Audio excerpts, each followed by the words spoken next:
અમીરગઢમાં ગેરકાયદે રીતના ભટ્ટાનો રાફડો કોની રહેમ નજર હેઠળ ચાલે છે આ કાળો કારોબાર? અધિકારીઓની તું મેં આરએફઓ કહે છે મામલેદારને પૂછો, મામલેદાર ફોન ઉપાડતા નથી. ફોરેસ્ટ વિભાગની જમીનો પાસે પરવાનગી વગર ભટ્ટા શરૂ, જનતાનો સવાલ. શું જવાબદાર અધિકારીઓ હપ્તાખોરીમાં વ્યસ્ત છે? બનાસકાંઠાના અમીરગઢ તાલુકામાંથી એક મોટા સમાચાર સામે આવી રહ્યા છે. અમીરગઢ તાલુકાના સરહદી અને વન્ય વિસ્તારોમાં ગેરકાયદેસર રીતના ભટ્ટા ધમધમી રહ્યા છે. નવાઈની વાત તો એ છે, જ્યારે આ અંગે જવાબદાર અધિકારીઓને પૂછવામાં આવે છે ત્યારે તેઓ એકબીજા પર દોષારોપણ કરી પોતાની જવાબદારીમાંથી છટકી રહ્યા છે. અમીરગઢ તાલુકાના ઢોલિયા, સરોત્રા, ખારા, માનપુરિયા, બલુંદ્રા, સોનવાડી અને ઈસવાની જેવા ગામોમાં ઈંટના ભટ્ટા બે રોકટોક ચાલી રહ્યા છે. પર્યાવરણના નિયમોને નેવે મૂકી ચાલતા ભટ્ટા પાસે શું પરવાનગી છે?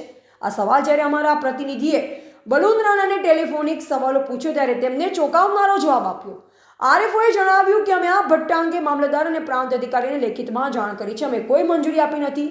વધુ વિગત માટે તમે મામલતદાર સાહેબને પૂછી લો. હવે સવાલ એ થાય છે, જો ફોરેસ્ટ વિભાગે મંજૂરી નથી આપી તો શું મહેસૂલ વિભાગે આપી છે? ત્યારે આ બાબતે સત્ય જાણવા માટે અમીરગઢ મામલતદારનો ટેલિફોનિક સંપર્ક કરવાનો પ્રયાસ કરવામાં આવ્યો ત્યારે સાહેબે ફોન ઉપાડવાની તસ્દી પણ લીધી ન હતી. અધિકારીઓનો આવો વ્યવહાર સાબિત કરે છે કે ક્યાંક ને ક્યાંક દાળમાં કંઈક કાળું છે. સ્થાનિકોમાં ભારે રોષ જોવા મળી રહ્યો છે.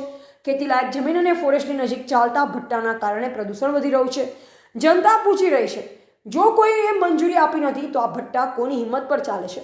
શું વહીવટીતંત્રના આશીર્વાદ વગર આટલો મોટો કારોબાર શક્ય છે? હપ્તાખોરીના ખેલમાં પર્યાવરણનું બલિદાન કોણ આપી રહ્યું છે? હવે જોઈ રહી છે કે ઉચ્ચ અધિકારીઓ આ મામલે તપાસના આદેશ આપે છે કે પછી રહેમ નજર હેઠળ આ કાળો ધુમાડો આમ નીકળતો રહેશે.